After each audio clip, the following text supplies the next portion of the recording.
सबसे पहले madam विज़ाटेक computer इसकी शुरुआत मैंने 2011 में की। ठीक है, 2011 में मैंने ग्लोबल कंप्यूटर एजुकेशन नाम से इस संस्था को खोला, जो कहीं से रजिस्टर्ड नहीं था। और स्टार्टिंग मैंने अपने क्लास की शुरुआत सिर्फ 4 कंप्यूटर से की। और इसके पहले मैं भी किसी इंस्टीट्यूट में जॉब करता था, आर्यभट्ट ट्यूटोरियल्स, जहाँ पर मैं सारा चीज़ मैनेजमेंट देखता था। देखने के बाद मुझे ऐसा महसूस हुआ कि मुझे भी ऐसा कुछ करना चाहिए अपने लिए। ठीक है, तो उसके बाद मैंने global computer education Namkum station पे मैंने अपने क्लास की शुरुआत की। क्लास की शुरुआत मात्र 4 कंप्यूटर से की। वो भी कंप्यूटर खरीदने के लिए मेरे पास पैसे नहीं थे, फिर भी मैंने जैसे तैसे लोन पे लेके 4 कंप्यूटर से स्टार्ट किया। स्टार्टिंग में जब मैं क्लास खोला तो 1-2 दिन के बाद ही मेरे पास एडमिशन आने शुरू हो गए। तो 2 ही 3 बच्चे थे, बस मैंने उन 2-3 बच्चों को बहुत ही अच्छे से पढ़ाया। मार्केटिंग का जहाँ तक सवाल है, मैंने किसी तरह कोई मार्केटिंग नहीं किया, ना बैनर ना ऐड, कुछ नहीं। जो बच्चे आए मैंने उनको अच्छी तरह से पढ़ाया, सेटिस्फाई किया। और वही बच्चे मुझे 1 सप्ताह के अंदर 2 फिर और बच्चे ला के दिए। तो जितने बच्चे मेरे पास आए मुझे कभी भी ऐड करने की ज़रूरत ही नहीं पड़े, उनके थ्रू ही फिर न्यू बच्चे आते गए, उनको मैं पढ़ाते गया। और ऐसे करते करते ज़्यादा दिन नहीं हुआ, 1-2 मंथ के बाद मेरे पास अच्छे खासे स्टूडेंट हो गए, 40-50 के आसपास। उसके बाद मेरे पास सिस्टम सिर्फ 4 सिस्टम थे। फिर मैंने क्लास को कहीं दूसरे जगह एक्सटेंड किया, तो जहाँ पर फिर मैंने फाइनेंस करके टोटल 12-15 कंप्यूटर और परचेज़ किया। और इस तरह से क्लास मेरा चलते रहा। प्रयास मेरा शुरू से ये रहा कि जो खर्च हम लोग ऐड के पीछे करते हैं, उतना मेहनत अगर बच्चों के पीछे किया जाए, बच्चे सेटिस्फाई रहे, गार्जियन सेटिस्फाई रहे, तो क्लास बच्चे अपने आप ही आएंगे।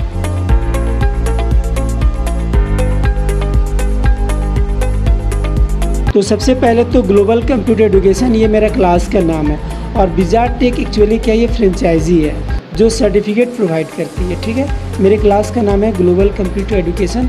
विज़ाटेक मैंने फ्रेंचाइजी लिया क्योंकि जो बच्चों को मैंने सर्टिफिकेट पहले देता था वो आपका रांची से रजिस्टर्ड रहता था, लेकिन बहुत सारे मैं देखा कि फॉर्म आते हैं जहाँ पर ISO सर्टिफाइड होना चाहिए, गवर्नमेंट अप्रूव्ड होना चाहिए।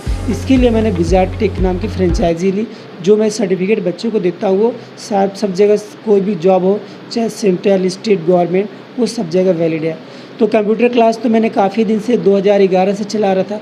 उसके बाद मेरे पास जो बच्चे आते थे कंप्यूटर क्लास सीखने, वो बच्चे कहीं ना कहीं ट्यूशन क्लास भी जाते थे, कहीं स्पोकन क्लास भी जाते थे, और कंपटीशन क्लास करने भी जाते थे रांची और ये हमारे क्षेत्र के अगल बगल।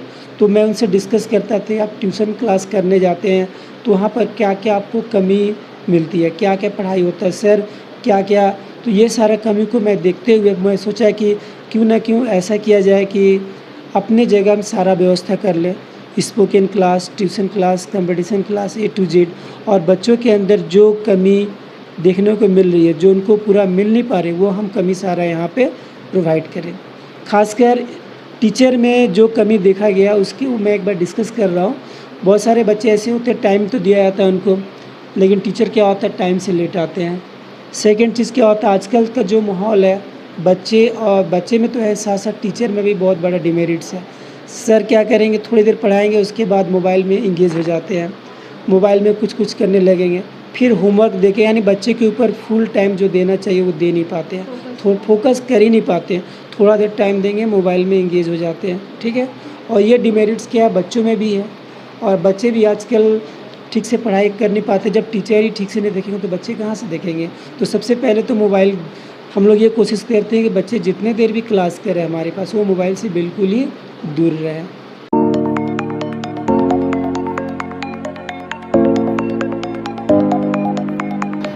सबसे पहले बच्चों के साथ पढ़ा के मुझे ऐसा लगता है कि इन लोगों के साथ मैं भी कुछ सीख रहा हूँ।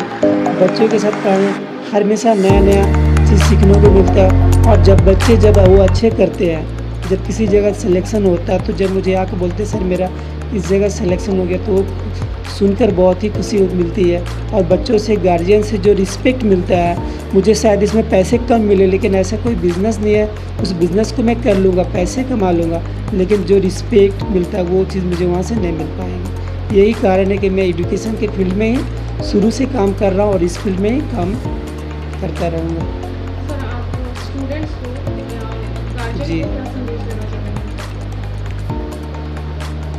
स्टूडेंट्स को तो मैं यही संदेश देना चाहूँगा, बच्चे यहाँ पर जिस काम के लिए आते हैं वो काम अच्छा से करें। अगर वो पढ़ने आते हैं तो यहाँ पर पूरा टाइम अपना फ़ोकस पढ़ाई पे ही करें, और बच्चों को किसी भी तरह का जो दिक्कत हो वो डायरेक्ट मुझसे कहें, और ऐसा मैं करता भी हूँ।